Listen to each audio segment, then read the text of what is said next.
Hello, I'm the 10-minute English teacher. Let's get you exam ready. Today we're thinking about Blood Brothers by Willy Russell with my Act 1 summary part 1. Before we get going, don't forget to like and subscribe. There are plenty of things on the channel to help you understand the play. Okay, Blood Brothers, my summary to Act 1 part 1. In front of you are key moments in my comic strip for the first half of Act 1. It's a 2-act play, so this is about a quarter of the narrative in front of us. I'm going to walk you through these key moments now. The play begins with the narrator coming on stage to tell us that this is a story of two twins who are going to be separated at birth, and when they find out their identity at the end of the play, they are going to die. So it's very similar to the opening of Romeo and Juliet, where you've got a prologue. We are told that Romeo and Juliet will fall in love and they will take their own lives at the end of the play. We then have Mrs. Johnson on stage, the mother of the twins, and she sings us her life story. We find out that she's a single mother who has suffered hardship and has been on her own for a long time and is struggling to make ends meet.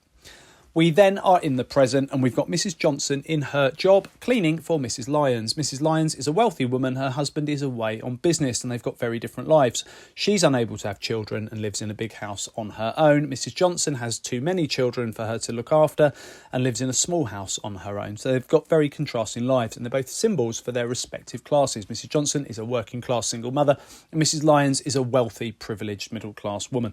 So we've got very different oppositional lives being led, contrasting characters here.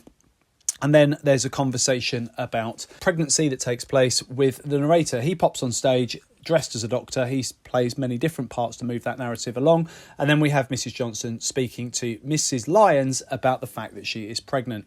Mrs. Lyons then devises a plan. With Mr. Lyons away on business, he would be none the wiser and would be able to return to her to be told that she is pregnant as a nice surprise when he finally returns to her.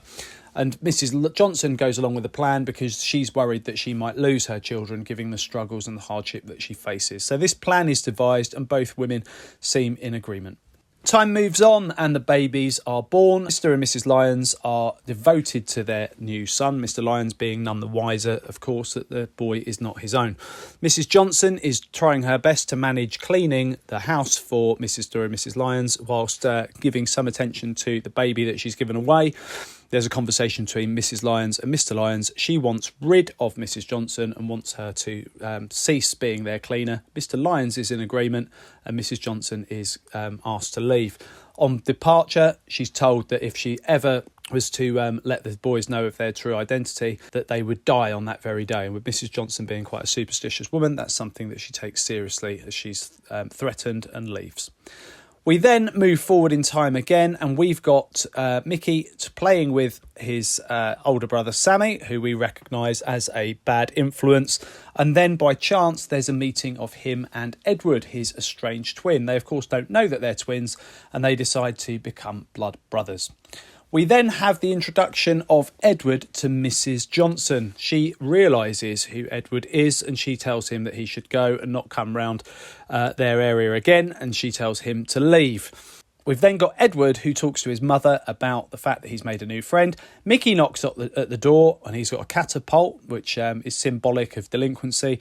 Mrs. Lyons is not impressed and sends Mickey away. So we realise that both of the parents are not going to be supportive of these two boys having a friendship. And that's the end of the first half of Act 1. Okay, check out the other videos on my channel. I'll continue to add content and feel free to ask something you'd like to see me cover in the comment section. Don't forget to like and subscribe and share and keep revising.